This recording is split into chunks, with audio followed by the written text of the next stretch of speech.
Hello, everyone. Thank you so much for joining us for Stop Censoring Abortion. Social media is suppressing reproductive health.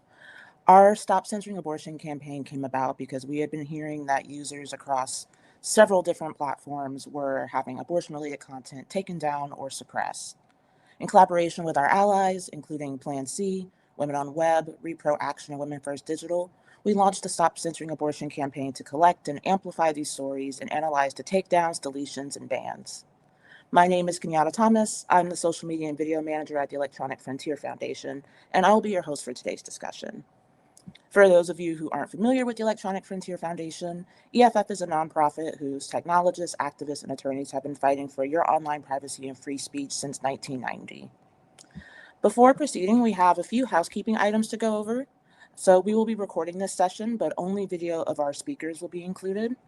And you can also please join us now in the official chat via Twitch at eff.org/livestream. In this chat, you can drop your questions throughout the program, and our guests will answer as many as they can at the end. And if you're comfortable, we encourage you to type a quick hello in the chat window. And with all of that out of the way, I will move on to welcome our speakers. Let's get started with Jennifer.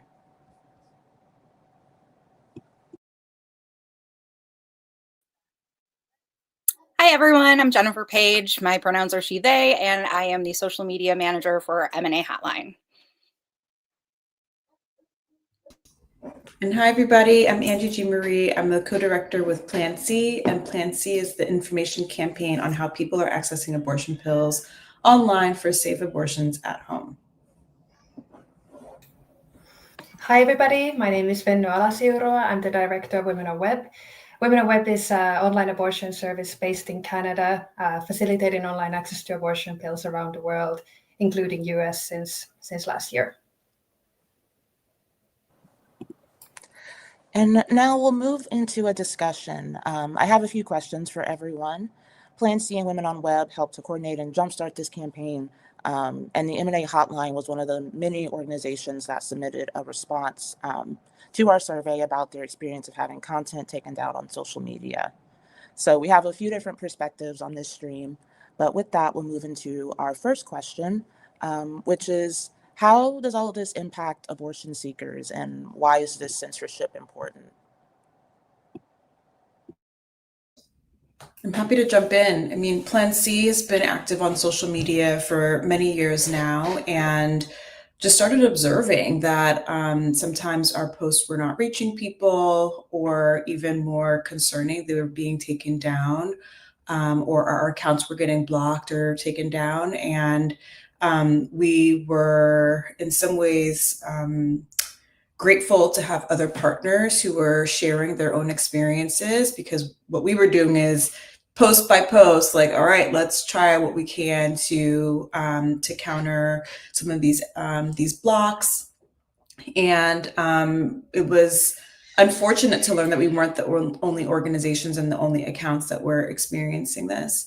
And this is so important because we live in a digital age. Our information ecosystem happens by people looking for information online. The vast majority of people who make it to our website do come from search platforms like Google, but we also know that about like 10 to 25% of other people who come to our site are coming from having found our information on Instagram, on Facebook, on TikTok.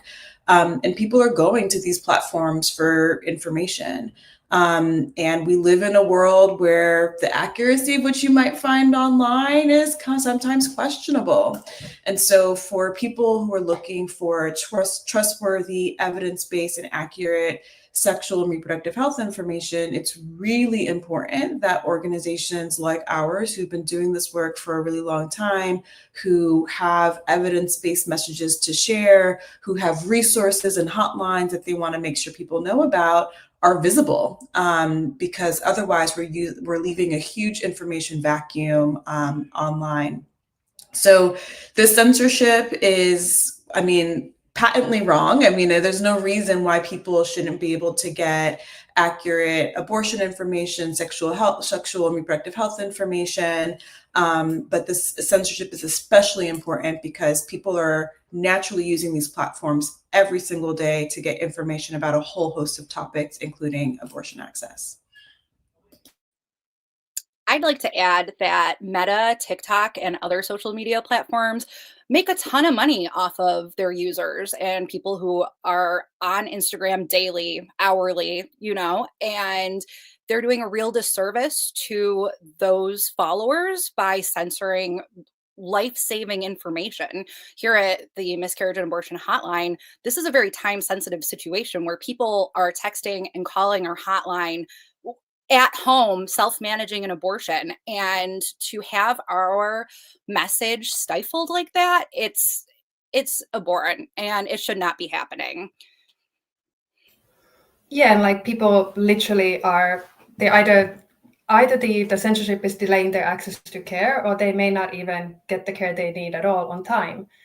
And like Angie was saying, like there's more and more people are going online because people expect that they are able to access services and information online. It's meeting their needs for privacy, confidentiality, it's convenient. So there's more and more people online, but there's also more and more censorship. And having access to accurate information, it's so critical for safe abortion. Like it's having access to information, having access to the pills, that's a safe abortion there. So it's really scary what's happening, and it's impacting more and more people around the world. Yeah, thank you all for sharing that. How has all of this impacted or changed the way that your social media or communication strategy operates and flows for your organizations? I started to try to, say different words for like abortion, like a bobo, or like, do the strike through text. But not everybody knows what that means. And at the end of the day, I should be able to type abortion pills are safe. Abortion pills are available in all 50 states by mail. You can get them before you're pregnant. I should be able to post that on Instagram and TikTok and not be having my post taken down and removed, and then having our accounts restricted from sharing further information. It's so I've gone back to just, I say abortion pills are safe. I say it out. And when we do get censored and things do get removed, I fight it. And I just not going to stop. That's it. And it's like censorship is part of the social media strategy. And like a few years ago, like we weren't planning for this. Like we're just supposed to be sharing information. But now, like as service providers, social media is one of our referral channels. And by doing the work there, we are expecting to get censored eventually, and then we just have to fight it and continue. But it's crazy that this is something that we need to consider every time we're putting information out. But just like Jen, like we've just decided that we're just going to continue saying abortion. Like, how can we be an abortion provider and not use the word? We're just perpetuating the stigma around the word again and again and again. But it's putting our content at risk all the time. But sometimes it gets censored, sometimes it doesn't get censored. So that's another thing. It's been going on for a long time, but like I feel like we're not getting any smarter on like what exactly is prompting the censorships. Like we're not getting better at navigating the censorship. But you just need to continue. I want to give us some credit because we're doing so much and trying so many approaches, but the goalposts keep moving. So Venny, to your point, there are posts that are that sometimes we post and we're like, let's see if this is okay. And it goes up and it's fine. And then there are posts that are sharing, like Jen mentioned, very accurate, scientifically backed, research backed information that we feel like is innocuous. It's just objective information. And those are the kinds of posts that are taken down. And so, I mean, I think as a sort of a coalition of organizations that have been doing this, it is like playing whack-a-mole. One day you think you understand how the platforms are operating, and the next day they're punishing our accounts for trying to follow the rules. So, I mean, on a practical level, it just requires a lot of pivoting and a lot of creativity. We've had to invest in so many different methods of sharing information. We try to partner with creators who maybe can share information with their own audiences so that, if our account is somewhat flagged or if we're taken down, the information can still get out there. But even in those instances, when we partner with creators that have content that performs really, really well, when they start talking about abortion, when they start talking about sexual and reproductive health, suddenly their posts are less visible or they're not getting as great engagement, even though we know people want and need this information. Beyond that, I mean, we've had instances where our account on TikTok, for example, is taken down, and we've had to put them on blast on social media, and that has worked.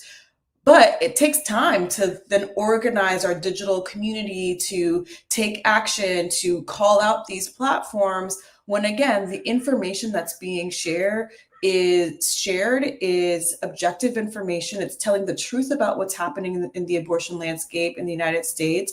It's offering people with support and care that they need and want and deserve, especially in this politically fraught time. So it has been, for people who like strategy, it's been a little bit interesting to try to figure out, all right, how are we going to navigate around these blocks? But it shouldn't be this hard to do work that is essential for people across the country. Yeah, it's taking tons of our resources that we weren't planning to need in order to do the work that we're doing. I remember one time our main Instagram account was suspended just before the International Safe Abortion Day. So like the day when we're supposed to be putting out messages and celebrating our team and the work that we're doing, we suddenly don't have any accounts, and that just puts like throws such a curveball on our plans and everything. And there's been also instances when we know the moment when people really need this information leading up to some changes in legislation or regulation, that's exactly when our accounts get taken down. So it's like strategically as well, extremely, extremely difficult and harmful. One other thing I'll add is, again, we want to make it really clear where the problem is coming from, and the problem is coming from these platforms. When we contest removed posts, there are sometimes instances where the platforms themselves say that the kinds of posts that we're sharing don't actually violate their policies, but they get suppressed anyway. So if we're trying to operate within the guidelines and policies that the platforms they themselves have put in place, and yet our content is being suppressed or taken down, again, like it's very difficult to operate in that environment.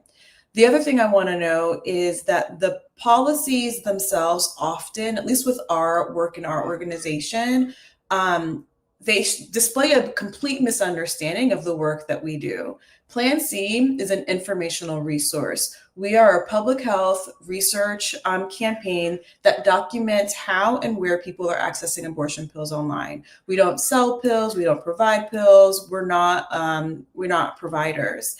But we sort of get, our posts often get tangled up in policies about, well, we're promoting prescription drugs, or we're trying to, give people access to prescription drugs. That's not what we're doing. Information and the ability to share information is a First Amendment protected right. And so these platforms taking down our posts, suppressing our posts, blocking our accounts are violating our First Amendment right to be able to share information with people across the country. Beyond that, the platforms have these policies that are intended to stop, that are intended to sort of tamp in political speech or stop extremism. Talking about abortion is not political, and it should not be considered extreme. I mean, last year during the election, we couldn't run ads, for example, on Meta platforms for several months. There was a several-month blockout from being able to deliver information to people about abortion access. That is completely untenable. So, we're continuing to navigate these situations of being taken down, suppressed, shadow banned, and yet people are the ones who are being harmed by all of this and by the platforms themselves. It's not lost upon me that the censorship really started to kick in once Trump was in office. We really had no problems. And then March of 2025, we had 10 posts removed. and like consecutively, and then restricted and no ads allowed and all of that. And then, like Benny said, that's time that I have to go through and ask to get that reinstated and make appeals. And 1 out of the 10 was put back on, and they were like, whoops, our bad. But like, they all should have been put back on because there was nothing illegal or illicit about what we were saying. We were sharing the word about abortion pills and our our mission. Yeah, I think around the same time we had 3 accounts taken down like in a matter of minutes. Also, we got them all back, but that's also not always the case. That sometimes we actually lose accounts altogether. So I've had my personal Facebook account permanently suspended with no option to appeal, no option to do anything. Everything, all the options to just like click appeal and like follow up what was going on just disappeared. And I remember the only information I got was that they were citing some community guidelines, how I was breaking some guidelines around drugs, crime, and guns. It's just like, that's my personal account. I'm literally just sharing information that's already publicly available. And yeah, never got it back. All of the different like like the reasons why they give us for our accounts being put down is very silly. Like you said, the goalpost keeps moving. They're like the guns, and that was one of them. And then they were like, you're selling prescription drugs and this and that. And now it's changed to like, this is medication that may be illegal in some states. It just keeps changing, and it makes no sense. I mean, we know why. It's about control and power and all that, but You all truly spoke to so much in that, even the ways in which you've tried to censor yourself to try to get around the blockades, and the ways in which that is inaccessible for people, if they're looking for that information, or if they have to use screen readers or other like forms of assistance trying to find this content, having to figure out what a bobo means. And we found in our research over the course of like the nearly 100 submissions we got that often these policies that Meta was citing were being applied incorrectly, or upon evaluation, Meta did take it back and say that actually this content is okay within our guidelines. But we noticed that there were constantly changing policies being applied, organizations being labeled as dangerous or extremists, and Meta just isn't consistent in the application of the policies, and things are constantly changing. And like with these conditions, what do you all think the future of information sharing will look like? Especially within this context, quite literally yesterday, the Instagram account of an organization called Abortion Finder, a website that hosts a comprehensive directory of trusted and verified abortion service providers and assistance resources in the United States. Their Instagram account was taken down yesterday. And as of right before this stream, it's still not back up. So what do you all think the future looks like under how will people continue to share information? we need users to be more aware of what is happening and to make a big stink about it. If everybody is making a big stink about this and pressuring these platforms to stop the censorship, I would like to imagine that perhaps maybe we will be in a place where we can freely share abortion information without being suppressed. And they have an obligation to make sure that their users are getting accurate information and not allowing, crisis pregnancy centers to have their accounts flourish on their platforms and restrict us. That's wrong.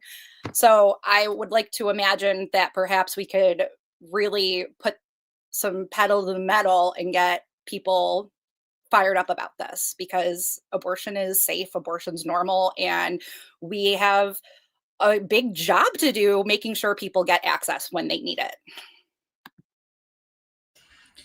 I mean, the information ecosystem is changing so fast. What's happening on these platforms is changing quickly. We're already facing censorship, both on social media and other tech platforms. And underneath it, their algorithms are changing. The use of AI is changing things.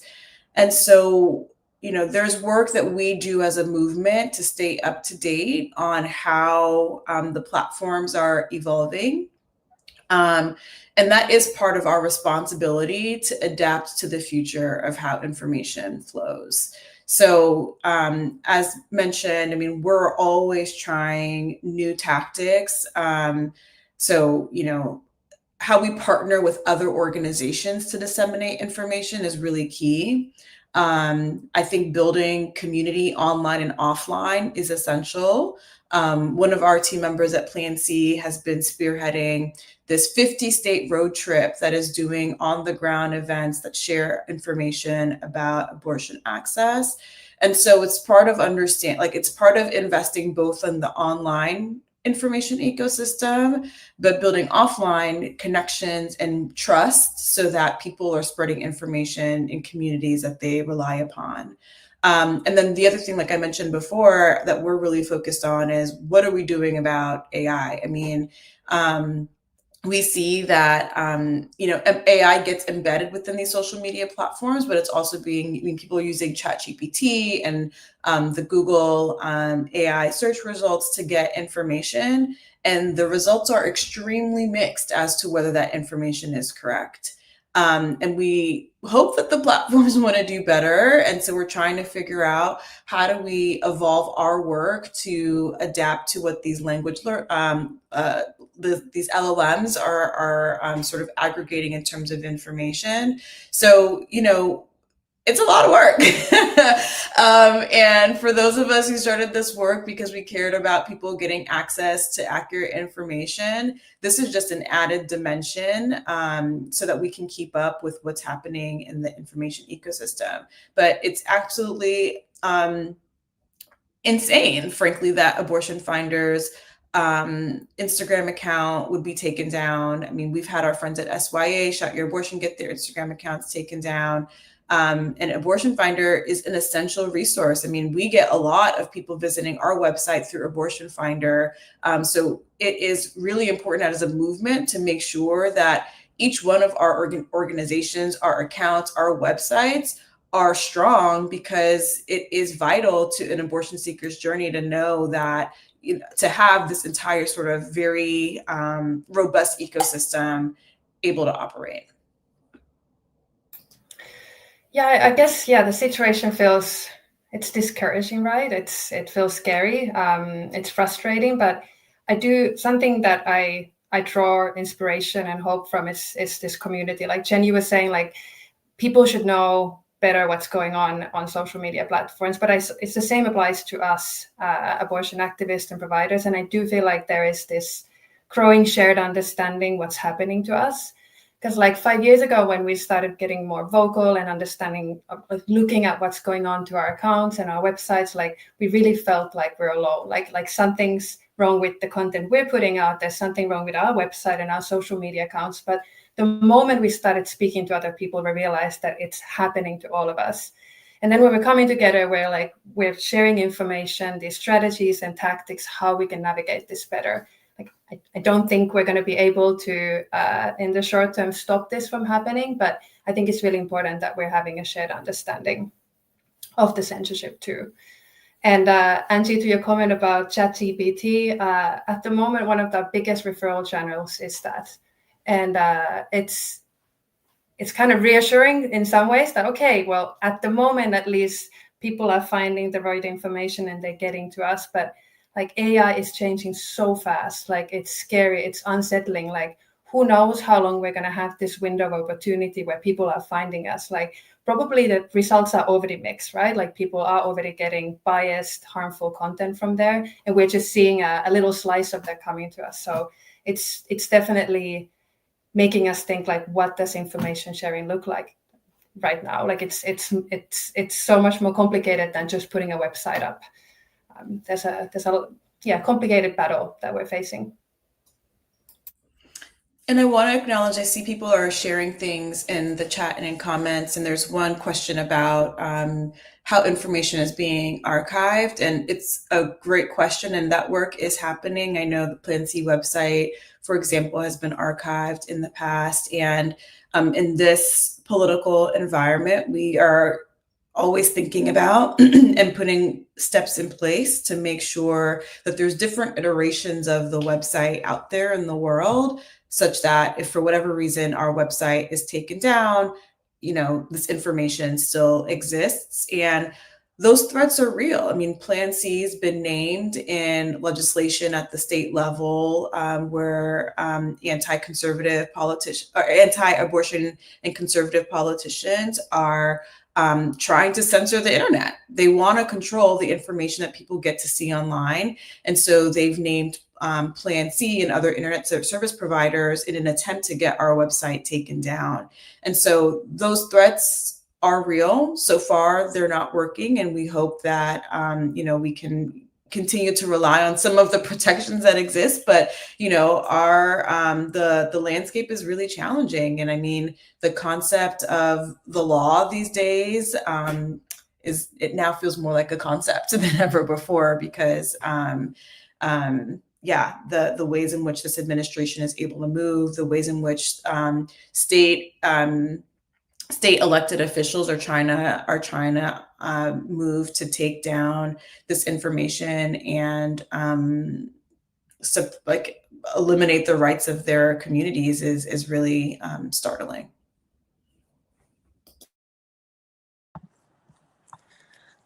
Yeah, it's also very scary and horrifying, the different ways that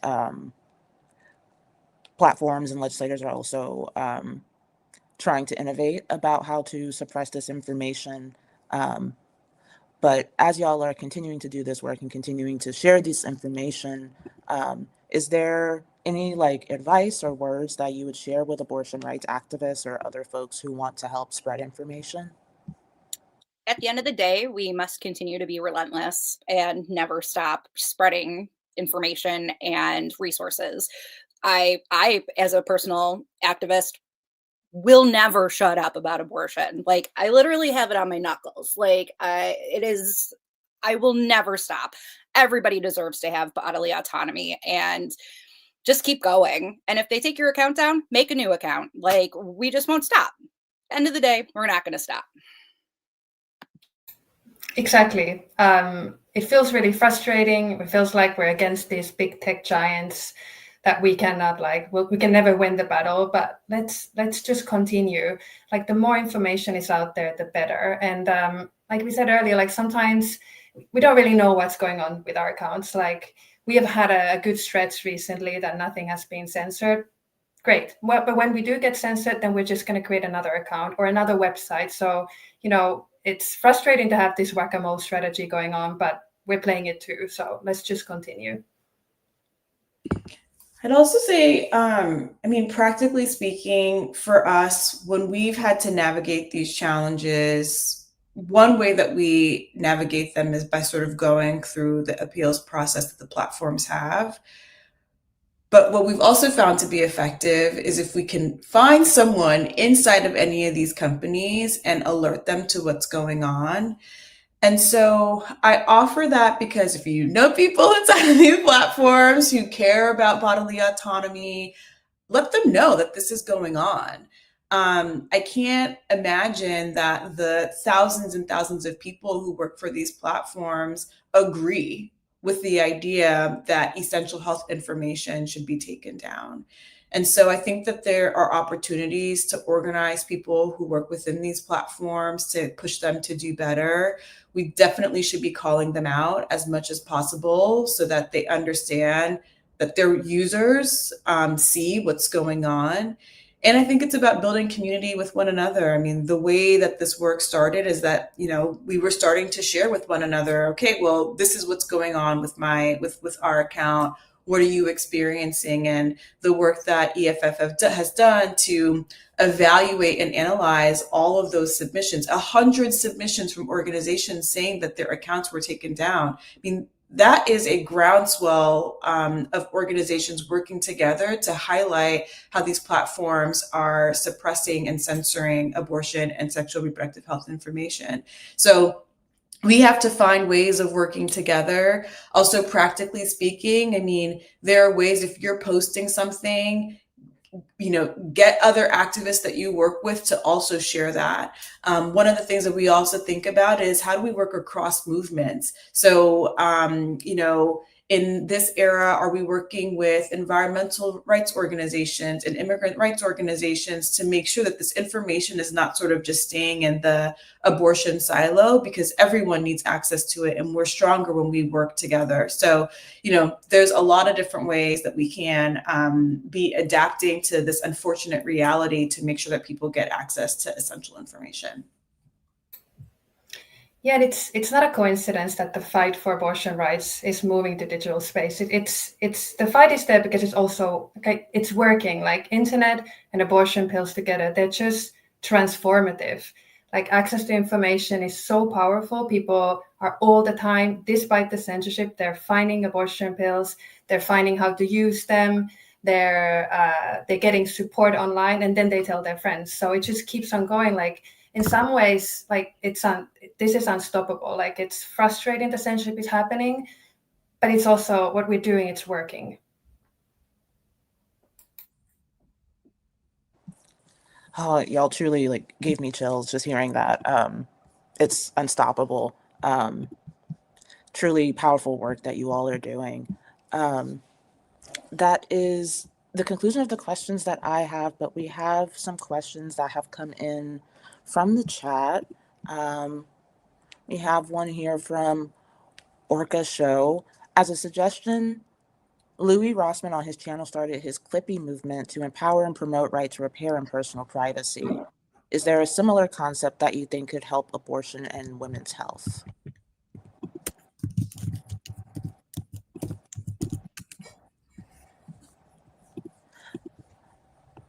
I guess within that, is there like I guess, is that like asking like if there was like a mascot or some very specific like promoted or like led movement that you all think could help promote access to abortion rights? That's interesting. I mean, we haven't necessarily explored that, but this is a moment that requires creative thinking. So yeah, and I'm here looking up the Clippy movement. So I'm going to learn more about that and see if there's some applications. But there are things that I've been curious about doing, like, are there ways that we can bring this censorship to the front door of these platforms? Are there protest moments? I mean, we've done like projections and sort of in-person actions around censorship. And I think that there's more opportunity for that kind of work. The other thing that I've been interested in is, this censorship is happening among organizations that talk about abortion and sexual and reproductive health, but all forms of women's health issues or health issues in general that pertain to people with uteruses get censored online. I mean, we have worked with people who have health companies that have experienced censorship and just trying to get basic health information out there. So it makes me curious about what is it about this aspect of the world, the people that we're trying to reach, that the platforms, they don't trust us to have information for some reason. And so I think that there's opportunity, as I was saying before, to be bridging across different movements that have experienced censorship. I mean, there's a company that put out a billboard around breastfeeding, and the billboard was taken down. I mean, of the things that are essential, finding ways to feed children is really essential. And so I think that there are ways for us to band together to talk about how big tech is suppressing information about health, information about public well-being, in partnership with one another.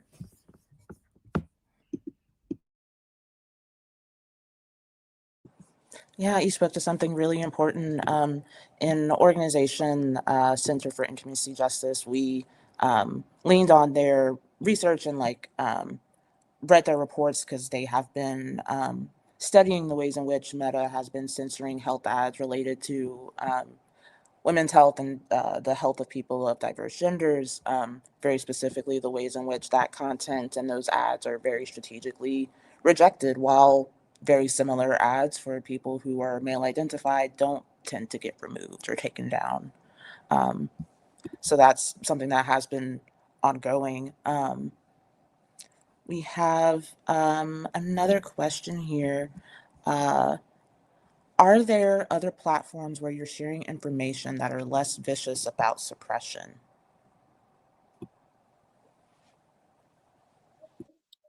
At M&A Hotline, I feel that TikTok has been less vicious than Meta. Meta has been pretty aggressive in their censorship. I would say TikTok has been a little more lenient. We've been able to share information on Blue Sky, so we've been building out a presence on that platform. Our Plantsy community does a lot of engaging on Discord. If you go to our link tree on the Plantsy Instagram, you can join the Discord.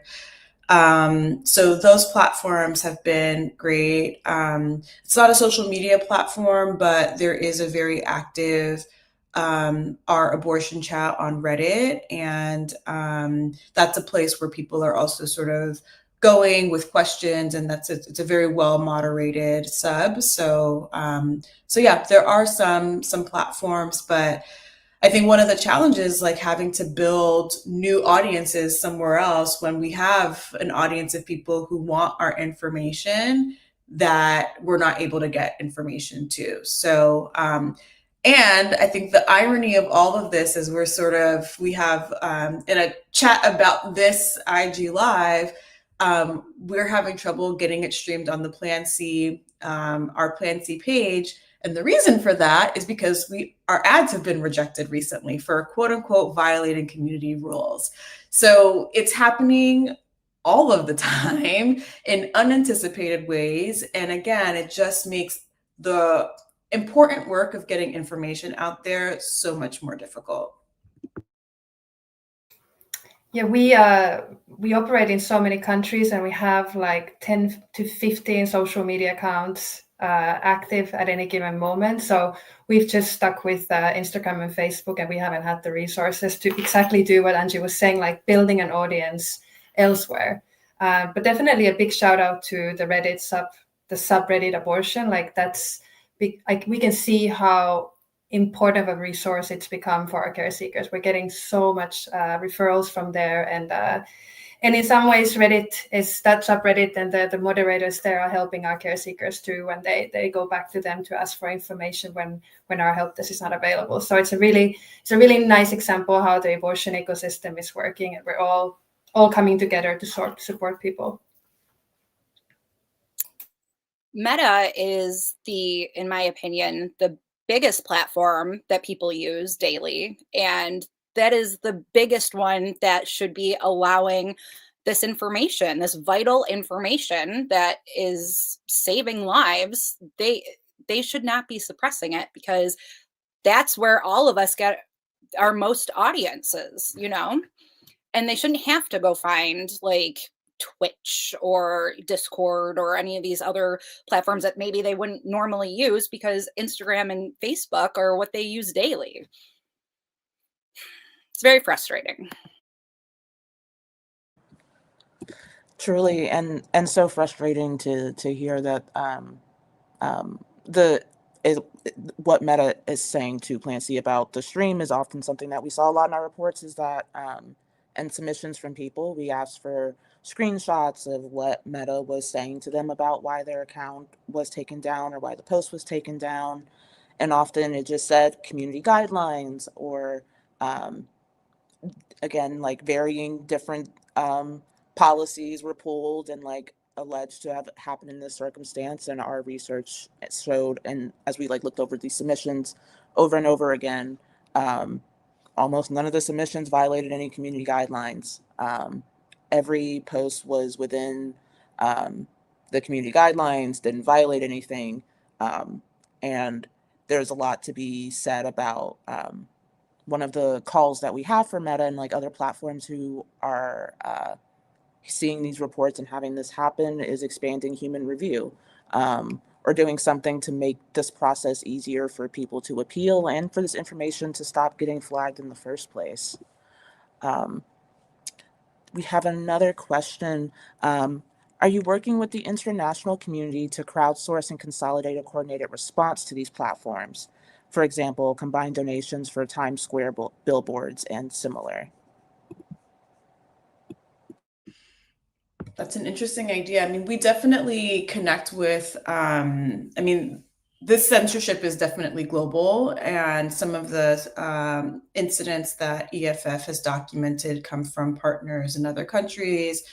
We know we've worked with MSI in the past on some of their censorship, so definitely has global implications. So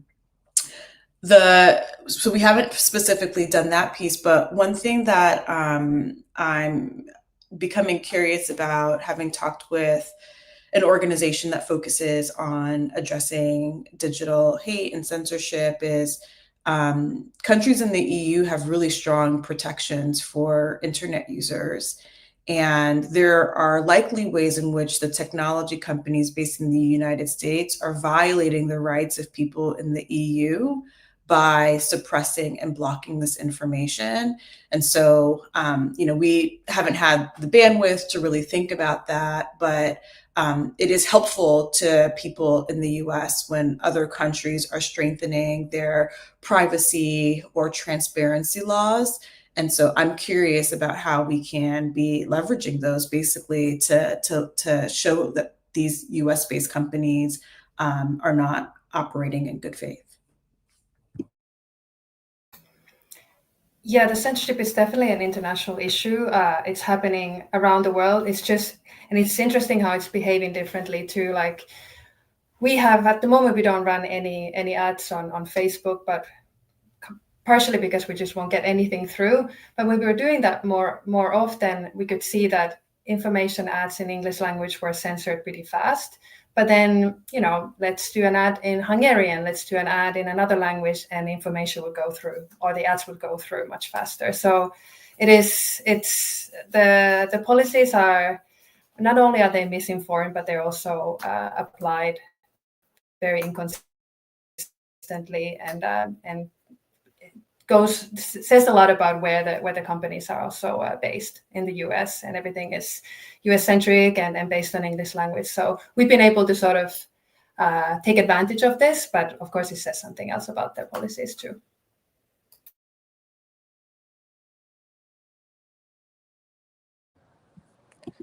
Okay, and I think with that, we have time for just one more question. And the last one that I see here is, can we talk about how the opposition is also twisting abortion and general reproductive health care into something perverse in order to further stigmatize the topic?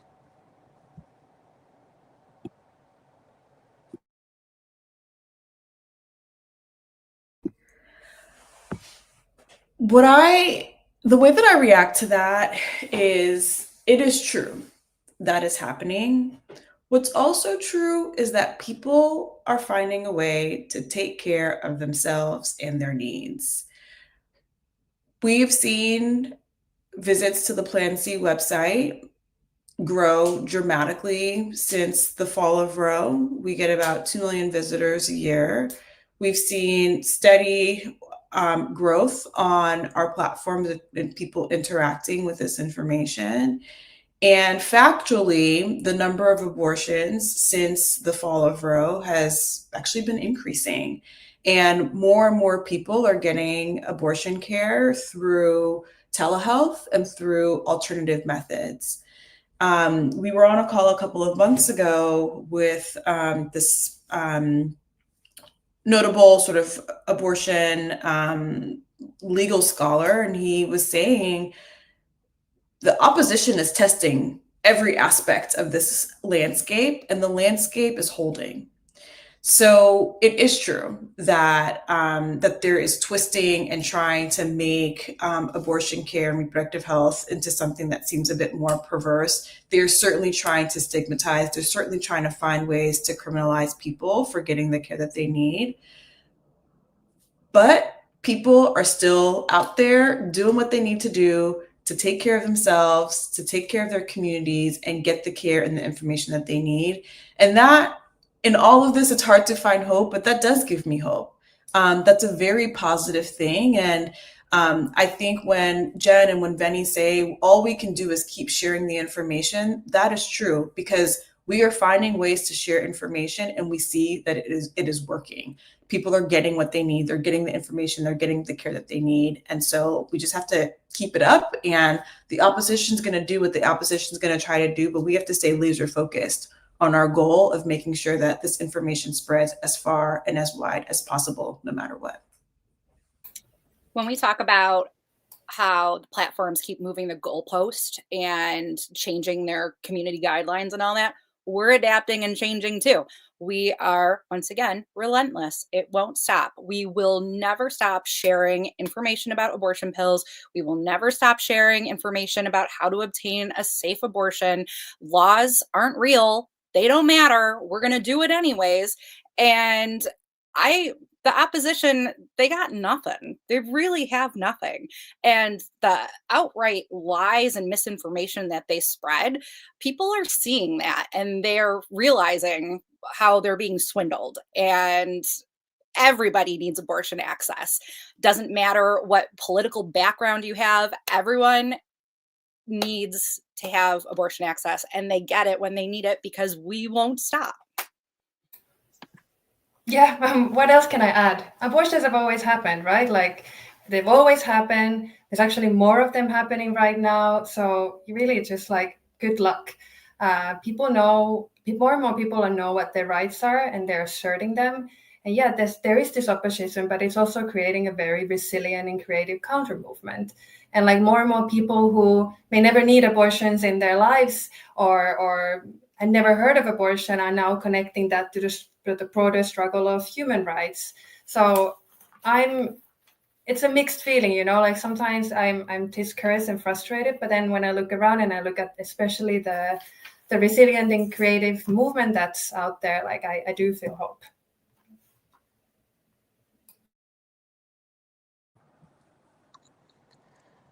Okay. And with no more questions, and we are closing in on our time, I do think that is all we have time for. I do want to thank Jen, Vinny, Angie. Thank you all so much for joining us today. And thank you to everyone in the chat who contributed to this discussion and everyone watching today. Please check out the work of these incredible organizations. Again, they are at Women on Web, Plan C, and the Miscarriage and Abortion Hotline. To learn more about the Stop Censoring Abortion campaign, you can head to eff.org/uncensored and read about the experiences of a few of the folks who submitted their experiences to our survey. And with that, we want to also tell you to continue raising the alarm when you see censorship of abortion content online. Platforms must be held accountable and advocates must continue to speak out so that people can continue to access this often life-saving information. Thank you so much for joining us, and we will see y'all next time.